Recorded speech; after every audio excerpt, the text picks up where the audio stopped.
Why is it with all the technology nowadays, it's harder than ever to get consistent leads for construction businesses? I help my clients with this. I'm be sharing with you specific things, the top things that have been effective that I've found helping clients with this. And the big thing that you need to know of why this is so difficult nowadays or why you may be struggling with it is because the game keeps changing. As soon as you figure out the rules and have something that works, something new comes out. It used to be that you could just do word of mouth, then you needed a website, then you need to do social media. And you had these lead purchase sites that popped up everywhere, Angie's List and Home Advisor. And then you need Google reviews. Now it's AI. And maybe you want to get a marketing agency because you're just pulling your hair out with like, I don't know how to drive more growth to my business. So you're in the right place. I'm sharing with you some amazing, 5 different amazing points that each one is going to add to the other and is going to help drive a lot of new business and leads to your business. You're going to want to check out all of them. And then the last one, I'm going to be giving you some AI cheat codes if you haven't been using AI yet,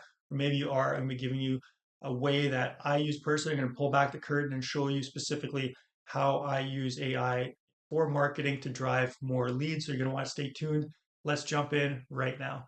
All right. So, like I said, I'm not holding anything back on this one. I really do want to help you figure out this lead gen thing so you can get tons of clients, customers just flowing into your business. So the first thing that you're going to want to do when you're looking for new customers is make sure your bases are covered. You may be trying to hit home runs and you're only going to be so effective if you've got nobody else on base, right? So what I mean by that is you want to do an appraisal, an audit of all your current marketing materials, locations, whatever. I've got an 80 point some checklist to go through this, and I'm going to be showing you some of this today. The first thing to get into place is your brand and niche. So a clear ideal client avatar is super important. So you know who your customers are, who you're targeting, appealing logo, branded colors, have certain types of messaging, figuring out your clients, your ideal client avatars, like what's their pain points, what they're looking for, all that kind of stuff. I'm not going to dive into it. This is simply just an audit that you need to do beforehand because I'm going to be showing you effective ways to drive leads into your business.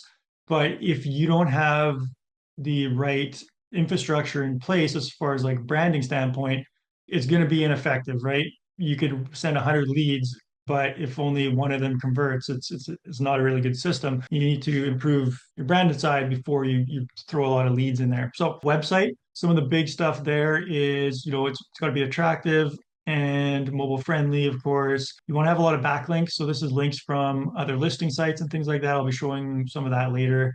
10 plus blog articles, client reviews, and contact form linked to CRM. So I'm just going to use my as an example. Obviously, yours will be a construction business, but you should have social media links. You should have an easy place to find your phone number and email, and people can get in touch with you, book a call, schedule a free estimate, whatever. You should have some call to actions on there. You want to have enough content. You should also have multiple pages, and each page should be specific for the type of services you provide. So if you provide, additions, new home construction, custom home, whatever it may be, if you have a few different types of services, even if they're all kind of like the same service, but a different way that a client might search for it or want information about it, you need separate pages for the different types of services that you provide. Some other keys is having your contact form linked to your CRM or your project management software so that once they fill in the form, it automatically gets put into your system, saves you admin time,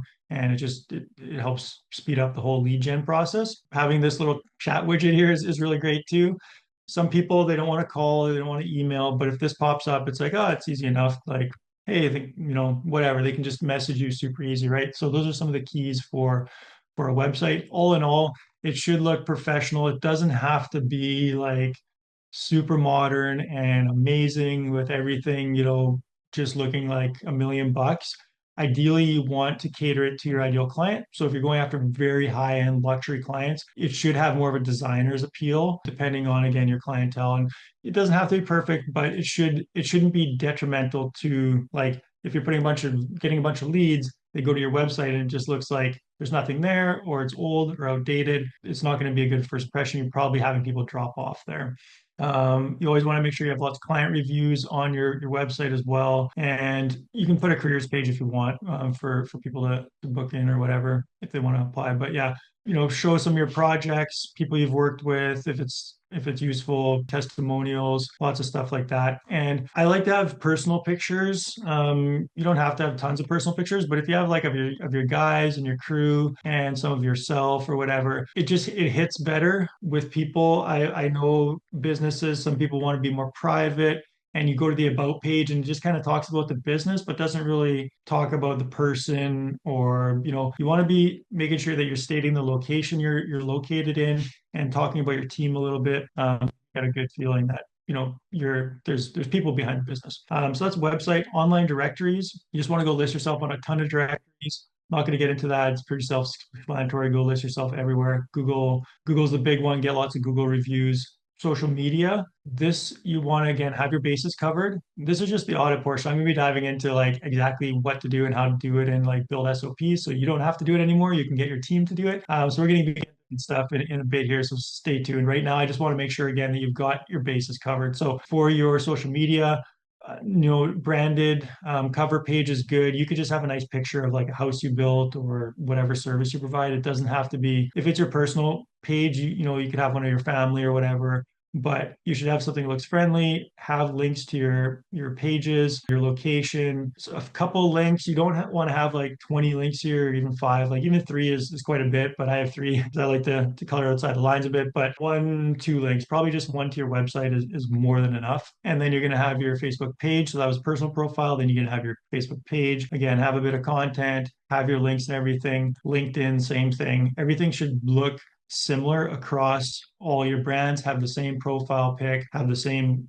style of background. Your personal page is different if you don't want to have like something super branded with the personal page and cats running around here. But yeah, professional, build out an about section, have a bit of content. I'm not big on the social media hamster wheel and like posting every day and having to do that. You don't need to do that, but you should have something so people can see that it's like you're active and there's having there. If you can show yourself or people on your team, your projects, all the better. And then of course put in your,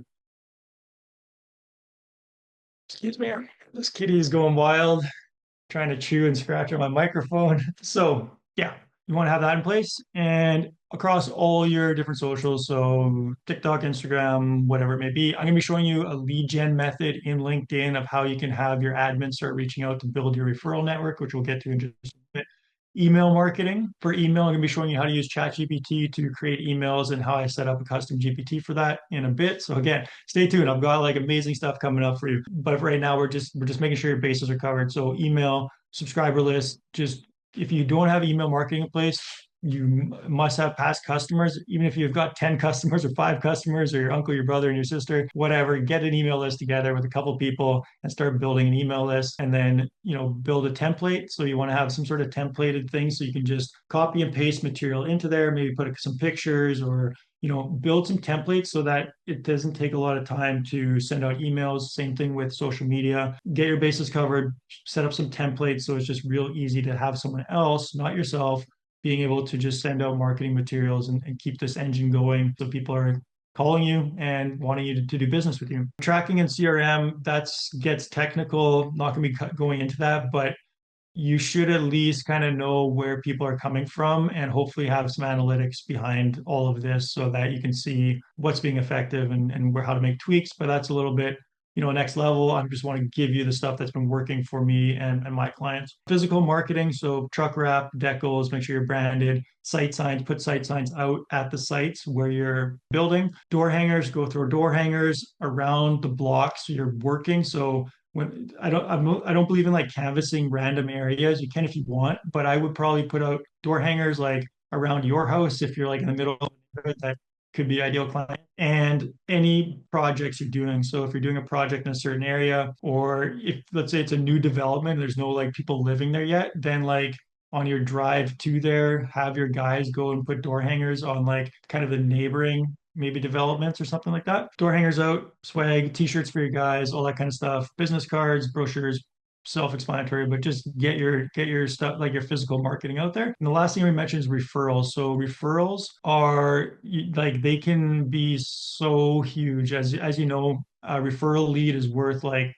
10 random leads that come to you online, right? Like a good referral lead, you're probably going to be able to charge more. The trust is already there. You're more likely to get the job. So if you get, let's say, five referral leads, probably three or four of those are going to be projects. And if you get five, random leads online, they're probably going to get zero, 1 to 0 projects, maybe, right? That's actually going to end up, moving forward. So build your referrals.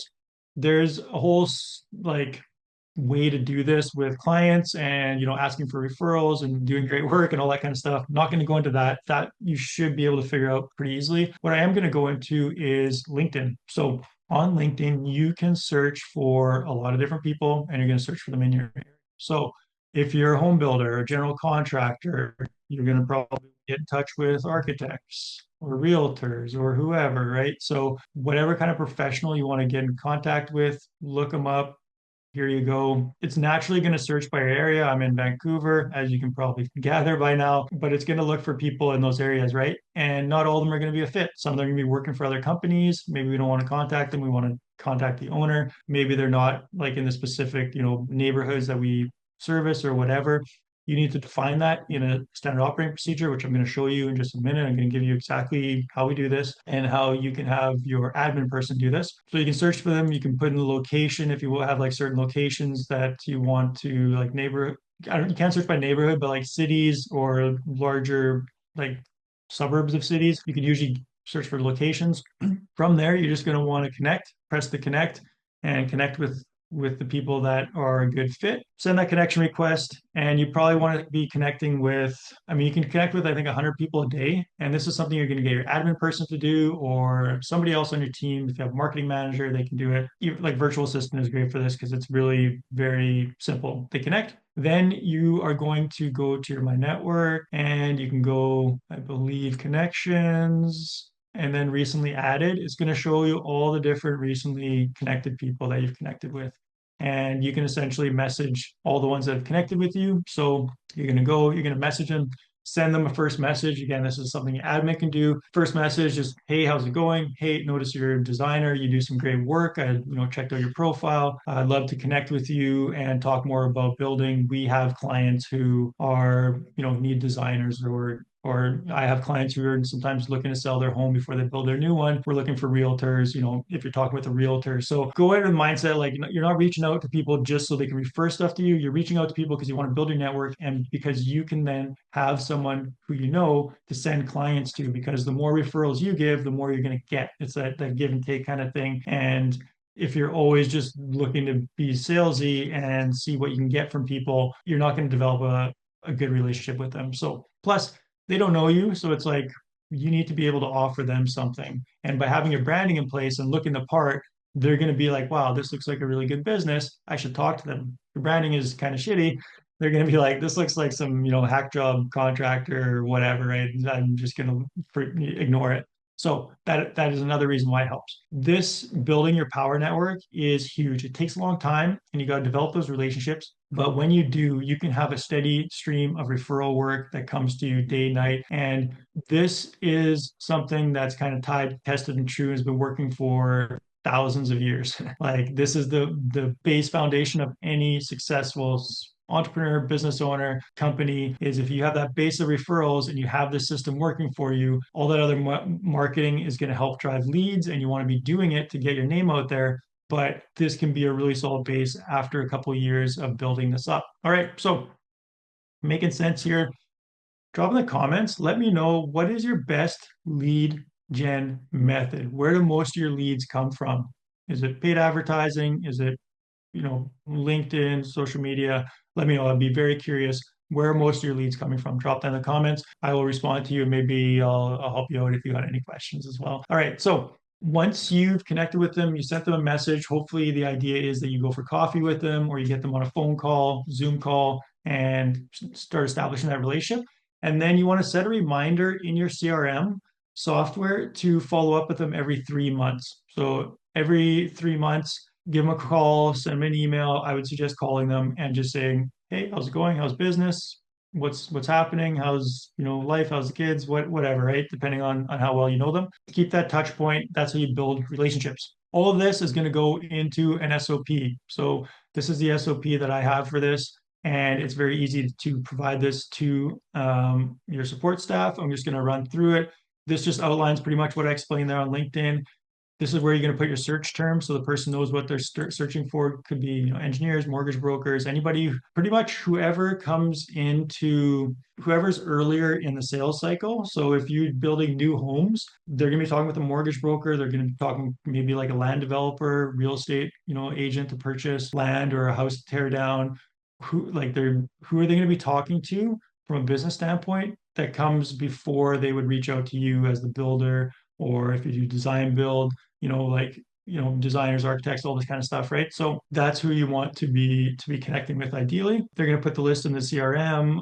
You're going to have like canned kind of conversations of stuff that they can do the first messaging with. And then after the first message and the person responds, that's when you take over the conversation. You can have your admin like having conversations and setting appointments. If you're super busy and that works for you, if you are struggling with leads and you're smaller, you're probably going to want to field those conversations yourself and you be the one who's messaging back and forth. It's generally going to work out better that way.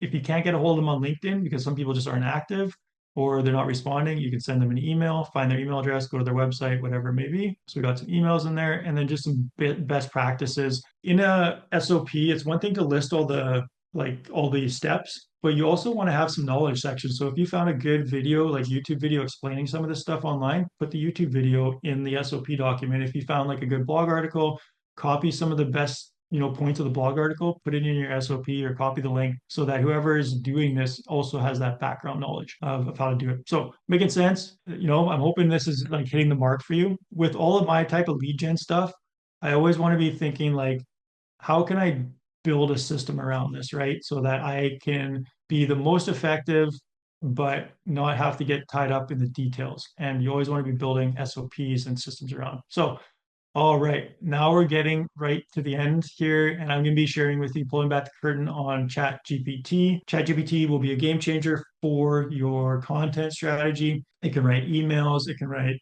blog posts, you can write social media, all this kind of stuff, right? So cheers to ChatGPT. It will make a difference in your business. And it's another tool to put in your tool pouch that you should be using. If you're not using it, you're going to be left behind and you're wasting just tons of time. That said, you don't want to be too generic with ChatGPT where it's doing all the work, because it's not going to resonate and you're not going to be hitting the messaging on the nail of the head like you should be. So I'm going to be showing you how to facilitate that. So this is a custom GPT that I'm showing you here. You can create custom GPTs. You need a subscription, I believe, unless it's come out for the free version by now, which I'm not sure. I don't believe so. So you'll need a paid version to use these. You can there's workarounds for this too, where you can just have a document and copy all this in every time, but save yourself the time and upgrade and just ask yourself this: is this going to be more relevant in the future or less relevant? It is going to be more relevant, so get ahead with it, get subscribed and just utilize it at a high level, beat everybody else out of the gate right away. So this is an example. I've got a whole lot of these custom GPTs for all kinds of different marketing and internal systems and building SOPs and everything, right? This is a copywriter. Essentially, you have to give it instructions, and I put a confidentiality warning, but you're pretty much telling the bot what to do. I need you to create emails for my email list. I need you to make sure they are tailored to my ideal type of client. I'm going to give you some base knowledge, and I want you to write a succinct short email and give it like the structure you want to write it, whatever kind of normal instructions you're going to give it, and then you're going to test it, you're going to use it, and as you're testing and using it, if it's not giving you the right outputs or the right formatting that you like for the outputs, go back to the instructions and keep tweaking until you really nail something. And then it's like so easy to just give like some knowledge to it, or ask your admin, your marketing manager, whoever it is, to go create monthly or bi-weekly emails for your email list that have a ton of value, are written really well, and are targeted to your ideal client. You can also have conversation starters. So mine is usually just provide all the information that you want me to know about the email, and I'll write it for you. So that's the first thing. And then you want to add I usually go and look for websites. So I look for websites on how to write, impactful emails for email lists, find websites that have good information on it, read through it, and then put that in your custom GPT. So now ChatGPT has like some knowledge of like, oh, this is how I should write a good email, right? And you'll get better outputs. From there, you've got your knowledge. So things that I put in here is I've got email list and marketing like document that has like a lot of our old emails in it that we used to write ourselves, so it can like copy our writing style and know what kind of information we provide. So if you've already have some previous stuff that you've written, it can kind of mimic your writing style. It'll just polish it up and make it nicer, right? Our mission, vision, core values. So I want ChatGPT to be writing with our core values in mind, so that again our messaging is coming across and we're being like solid as a company. Sharpen your niche. This is like your ideal client avatar. So I'm throwing a lot at you here, but I'm hoping that this really opens your eyes, because taking like a day is probably only take a few hours to set this up. But even if it takes you a day to really get your head around this and like figure it out, you've now set up a system that someone else can manage, and you can just take it off your plate and have leads coming in, right? By providing really great material. But you're going to have a document with your ideal client avatar, where they live, their demographics, how much they make, how many kids they have, what they're afraid of, what kind of living environment they have, whatever it may be. I've got templated documents for all this, of course. We have amazing systems that we provide to clients, but at the very least, just write all that stuff out, give that to ChatGPT. Now ChatGPT knows like, okay, this person's trying to reach residential clients. They're in, this area, this city, this neighborhood. Generally, they're in this socioeconomic, window of people. Maybe they're professionals. Maybe they have, an educational background, like whatever it may be. And then I've got some other like materials that I get. Sometimes you'll purchase courses online. Like I've purchased, email writing course a lot. I'm constantly learning. But if you have good information where you've purchased courses online that has like how to write good emails or stuff, checklist, put that in ChatGPT, give it all the information, all the great information that you can. And from there, you let it run. You click this, that's the conversation starter. So it's going to ask me, and then this could be for anybody who uses this. I have my operations guy. He writes emails, and he's not a writer, but I give him a little bit of information, and he already knows a lot of stuff by now, that it'll tell like already, this is the stuff I need, or these are some stuff, like if you give me this information, I can write an email kind of thing. So super easy. This is one example. This is email. And you can use this for blog posts. Again, you're going to tell it the writing style. You're going to give it the information. So it's not like, just like if you just ask the chat to me, give me a good blog post about like 10 things a homeowner should know for starting a house or whatever, right? Or designing a house. It'll give you something. It'll be very generic. Give it a little bit more input and make it your own. It'll resonate better. But blog articles, social media posts, all that stuff, super easy. And set this up, build that templates, build the systems, and you'll have lots of leads driving to your business. And this is a lot of stuff that a lot of contractors aren't utilizing. And even if you're using marketing agencies, they're probably not doing this for you, even though it's like very easy to do. So that's why I'm sharing it with you. And I want you to have amazing lead gen. So go out there, get some leads, drop a comment if you need it, and then check out my other videos. Got lots of other videos on other ways to get more marketing and leads driving to your business.